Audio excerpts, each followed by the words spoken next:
आज मैं सल्तनत काल के कारखानों की चर्चा करूंगा, यानी कि जो उस समय के जो उद्योग धंधे हैं और उन उद्योग धंधों में जिस तरीके से सामग्रियों का निर्माण होता था।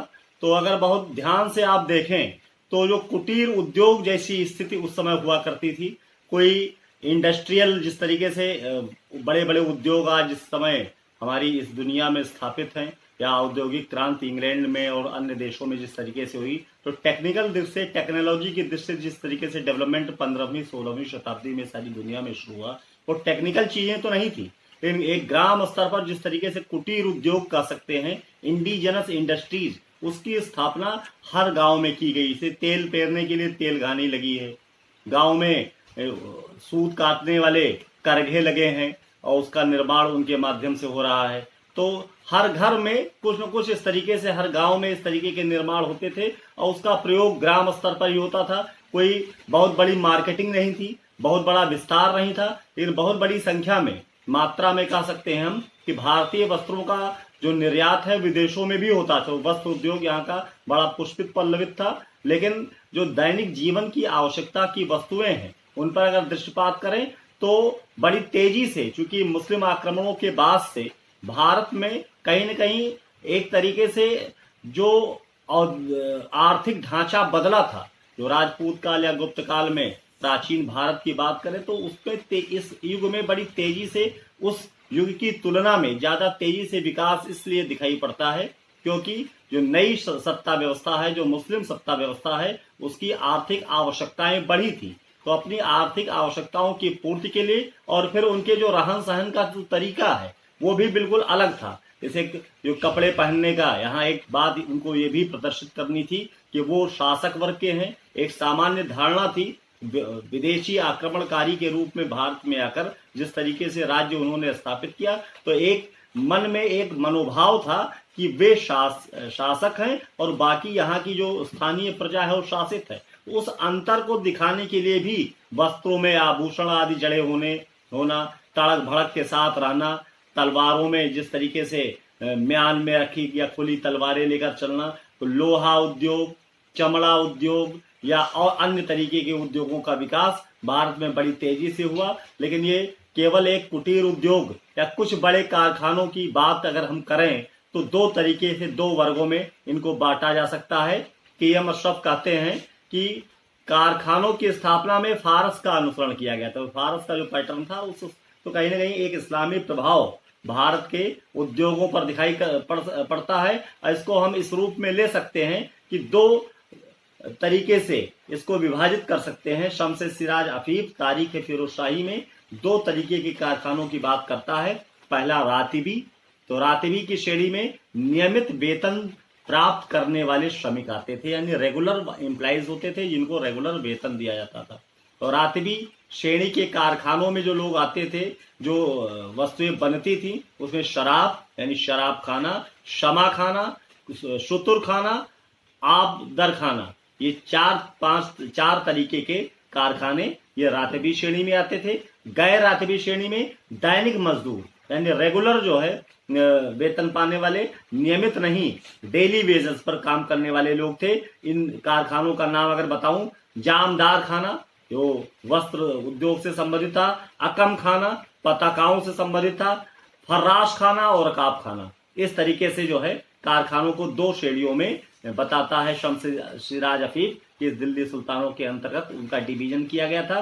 प्रत्येक कारखाने में का जो इंचार्ज होता था वो अमीर था, वो विशिष्ट मलिक या खान की श्रेणी में आता था। एक अकाउंटेंट हर कारखाने में हुआ करता था, जिसे मुतशर्रिफ यानी कि अकाउंटेंट जो है उसको मुतशर्रिफ कहते थे, वो था। और इन समस्त कारखानों का जो हिसाब किताब था वो वजीर के कार्यालय में दीवाने वजारत में रखा जाता था। तो मूल रूप में देखें तो मनुष्य के दैनिक जीवन की जो आवश्यकताएं हैं उनकी पूर्ति के लिए उद्योग धंधों का विकास एक डेवलपिंग स्टेज है। कुछ न कुछ सुधार भी समय के साथ होते रहे, लेकिन मैन पावर का जो मस्कुलर पावर है उसका ज्यादा प्रयोग करते हुए और ग्राम स्तर पर इन चीजों का निर्माण होता था। एक एक करके प्रमुख उद्योगों की अगर मैं बात करूं तो जैसे वस्त्र उद्योग है, तो वस्त्र उद्योग वस्त्र बनाने के लिए कपास कपास के कोर के बिनौले से रुई निकाली जाती थी और रुई खड्डियों में, लकड़ी की खड्डियां बनी होती थी, उस रुई को फिर उसमें सूत में कन्वर्ट किया जाता था और फिर सूत को जो है वो कपड़े बनते थे। भी कपड़े वजन करके तौले जाते थे। एक विचित्र बात है कि वजन से कपड़े तौले जाते थे, जबकि आज के लिए बड़ी अजीब सी बात लगेगी। तो इस तरीके से फिर भेड़ पालते थे, भेड़ की खाल से जो कपड़े बनते थे, जरी, कढ़ाई, छपाई, रंगाई, ये सब काम एक अलग अलग तरीके से जो एक्सपर्ट कारीगर थे वो अलग अलग क्षेत्रों से इस तरीके के कार्य करते थे। कहते हैं कि फिरोज शाह के समय में 36 कारखाने थे, बड़े बड़े उद्योग स्थापित थे। दरबार में अमीरों को सम्मानित करने के लिए आज भी शाल ओढ़ा दिया जाता है, तो खिलात दिया जाता है। खिलात बनाने के लिए भी एक स्पेसिफिक कारीगर नियुक्त थे, तो कढ़ाई करते थे, उन वस्त्रों को आभूषण से, अन्य चीजों से अलंकृत करते थे, उन पर जो है टांका जाता था। तो कह सकते हैं कि अलग अलग तरीके से अलग अलग शिल्प में जो प्रवीण जो लोग थे, कारीगर थे, उनको जोड़कर एक तरीके से समन्वय स्थापित किया जाता था। तो एक श्रमिक संगठन का भी निर्माण होता था। अभिजात वर्ग है, बड़ा महीन कपड़े पहनता था, बारीक पहनता था।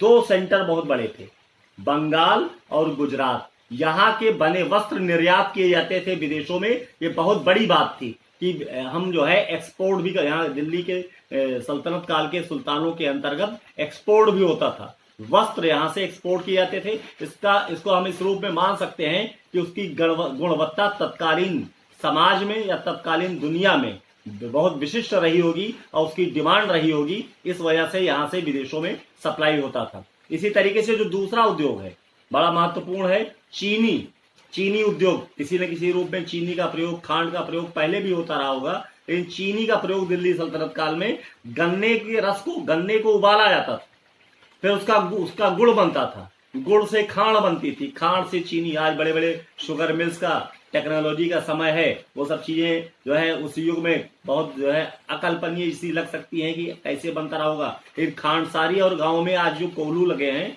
वो भी उस समय की परंपरा का ही निर्वाह कर रहे हैं और दिखाई पड़ते हैं कि हम प्राचीन में काल में या 1000 साल पहले, 1500 साल पहले कैसे रहे होंगे, हमारी दिनचर्या कैसी रही होगी, हमारा जीवन कैसा रहा होगा। तो उसका एक कहीं न कहीं प्रतिरूप आज भी खांडसारी के रूप में और गुड़ के कोल्हू के रूप में दिखाई पड़ता है। ताड़ के रस से भी शक्कर बनाई जाती थी। रासायनिक विधि का इस्तेमाल बंगाल में किया गया। इसी तरीके से हिसाब किताब उस समय ज्यादा होने लगा, जमीनों की पैमाइश होने लगी। जो आर्थिक आवश्यकताएं थी दिल्ली सुल्तानों की, उन्होंने विवश किया कि जमीन की पैमाइश करें, उसका हिसाब किताब रखें, कहां से कितना पैसा आया है, इसका अख्ता, क्योंकि पूरा देश छोटी बड़ी अख्ताओं में डिवाइड कर दिया गया था, तो अख्तादारों को पर दबाव बनाने के लिए, अपनी डिमांड सुनिश्चित करने के लिए ये सब चीजें रिफाइंड फार्म में, तो शेरशाह के समय में, हम मुगल काल में अफगान शासक शेरशाह के समय में बड़ी रिफाइंड फार्म में दिखाई पड़ती है। लेकिन शुरुआत जो है दिल्ली में टर्किश राज्य की स्थापना के साथ ही हो गई थी कि हिसाब किताब रखा जाता था, जमीन का पट्टा दिया जाता, हर चीज लिखा पढ़ी में होने लगी। उससे पहले, मुस्लिम काल से पहले उतना रिजिड नहीं थे लोग इस तरीके से जो है राजस्व वसूलने में। इनकी डिमांड भी बढ़ गई। जो दिल्ली से पहले का राजपूत काल है, वहां किसान अपनी फसल का 6ठा हिस्सा इस राज्य को देता था। लेकिन दिल्ली सुल्तानों के अंतर्गत 1/3, 1/4 अलाउद्दीन खलजी जैसे लोगों ने 1/2, यानी कि किसान को अपनी जमीन पर ही बटाईदार बना दिया था। तो सब कुछ हिसाब किताब रखने के लिए, जो कागजी हिसाब किताब है उसको मेंटेन करने के लिए, प्रशासनिक आदेश देने के लिए और आयात करने के लिए, हर चीज का हिसाब किताब रखेंगे, तो कागज का निर्माण भी शुरू किया गया। और इसपे पेड़ की छाल से बड़ा चमकदार जो है कागज बनाया जाता था। वो भी बहुत प्राथमिक स्थिति में था, लेकिन उसका प्रयोग इस तरीके से लिखा पढ़ी के कार्य में हम कर सकते थे, वो लोग करते थे। फिर चमड़ा उद्योग, एक बड़े सबसे महत्वपूर्ण बात यह है कि अलग अलग श्रेणी में अलग अलग कार्य करने वाली जातियों का भी निर्माण इसी युग में हुआ। लोहार हो, लोहे का काम करने वाला लोहार हो गया, चर्म का काम करने वाला चर्मकार हो गया। यानी ये वह समय है कि वह अपने अपने वर्गों के नाम से लोग जाने जाने लगे और जो अपना कार्य करते थे उसी नाम से पुकारने लगे। वही वर्ग बाद में जातियों के रूप में परिवर्तित हो गई। तो चर्मकार समुदाय, पानी निकालने के लिए मोड़ बनाना है तो चर्मकार समारोह उसके लिए है, घोड़े की नाल बनानी है और जीमे बनानी है, तलवार की म्यान बनानी है, किताब रखने के लिए जिल्द अगर बनानी है तो ये सब चर्मकार जो है ये करते थे और एक उद्योग धंधे के रूप में इनका भी विकास हुआ था। पत्थर और ईंट बड़ा निर्माण हुआ उस समय भी। निर्माण कार्य में तो भवनों को, मंदिरों को भी, स्तूपों को चूने और गारे का भी प्रयोग प्रारंभ हो चुका था। तो ईंटों को जोड़ने के लिए जो है भवनों से पत्थर और ईंट इन दोनों का जो है कारखाने स्थापित किए गए, पत्थरों को तराशने के लिए, ईंटों को बनाने के लिए। हाँ, ये है कि आधुनिक भट्ठों से बहुत अलग रहे होंगे, बहुत प्राइमरी स्टेज में रहे होंगे। इनको जो है इस कला का विकास उस युग में हुआ और कारखानों के रूप में दिखाई।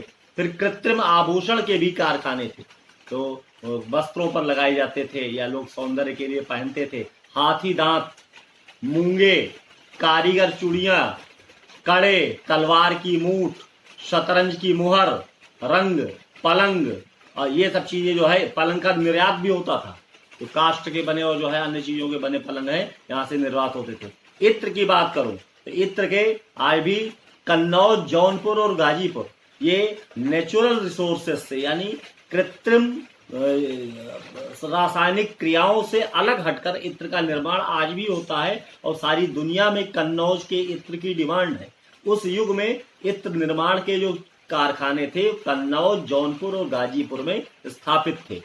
मदिरा सेवन उस समय भी दैनिक लोकाचार का एक जो है विषय होता था। मदिरा में शक्कर, जौ, चावल, महुआ और ताड़ के फल का बनता था, ताड़ी के फल का और नारियल के पानी से। इस तरीके से मदिरा के भी कारखाने थे, छोटे स्तर पर रहे होंगे, लेकिन इन कारखानों में मदिरा बनाई जाती थी जिसका लोग सेवन करते थे। तेल की पेराई हर गांव में लगा हुआ था। तेल पेराई का छोटे स्तर पर जो है कह सकते हैं कि इसका कोल्हू जो है तेली, इस काम को करने वाले एक अलग वर्ग का विकास हो गया, उसे तेली कहा गया। तिल, सरसों और करदे इसका इस्तेमाल किया जाता था। फिर धातु उद्योग, धातु को पिघलाने के लिए ढाल, मूर्तियां, हथियार, बर्तन, छोटी छोटी तोपें, घोड़े की नाल, ये सब चीजें भी, तीर, अहमदाबाद में बहुत बड़ा केंद्र था इसका। तो ये धातु जो मेटेलिक चीजें हैं इनका भी निर्माण देश भर में यत्र तत्र होता था, लेकिन उसके लिए बड़े परिश्रम से कारीगर अपना कार्य करते थे। चीजें इतनी आसान नहीं थी जितनी इस युग में हम कल्पना नहीं कर सकते हैं कि वास्तव में, लेकिन चीजों में शुद्धता वास्तव में जरूर रही होगी, क्योंकि जो उसकी डिमांड थी लोगों की वो आज भी आप हाथ की जो बनी वस्तुएं हैं उनकी मांग ज्यादा होती है। कारण यही है कि उनमें प्योरिटी होती है। कपड़ों की बात लें तो कपड़े जो है खादी वस्त्र है उसका प्रयोग खूब करते हैं लोग। खादी का रेशम बड़ा महंगा होता है, लेकिन मशीन में बनना और हाथ से बनाना उसकी कीमत बढ़ जाएगी। तो उस सब चीजें उस समय की बड़ी बेशकीमती थी, क्योंकि उसमें मनुष्य अपने श्रम का इस्तेमाल करता था। विशेषज्ञ कारीगर और शिल्पी लगाए जाते थे। सोने व चांदी पर आधारित उद्योगों की संख्या भी बढ़ी। सोने का महाकनक बनाया जाता था जिसका बड़ा मूल्य होता था। सिक्कों का प्रचलन चूंकि आदान प्रदान में उस समय प्रचलन में आया। मैं बता चुका कि अर्थव्यवस्था को एक नए तरीके से जो है रेखांकित करने का कार्य दिल्ली सुल्तानों ने अपने समय में किया था। तो ये बस सब चीजें दिखाई पड़ती हैं। उच्च वर्ग जो है चांदी के काम का, चांदी जिसमें जड़ी हो वो सब जो है वस्त्र पहनने प्रयोग करता था, आभूषण पहनता था। बर्तन, सर्वोत्तम मुद्रा व्यवस्था उस समय स्थापित थी। धीरे धीरे करके जो है मुद्रा व्यवस्था का विकास हम कह सकते हैं उसी समय से हुआ। ये सब चीजें बहुत तेजी से प्रचलन में आई और धातु उद्योग में लोगों की निपुणता एक अपने आप में उदाहरण बना। तो इस तरीके से पूरे दिल्ली सुल्तानों का जो समय है एक कह सकते हैं उद्योग धंधों के मामले में अविकसित ही सही, लेकिन एक आधार भूमि तैयार कर रहा था और धीरे धीरे विकास के पथ पर बढ़ रहा था। धन्यवाद।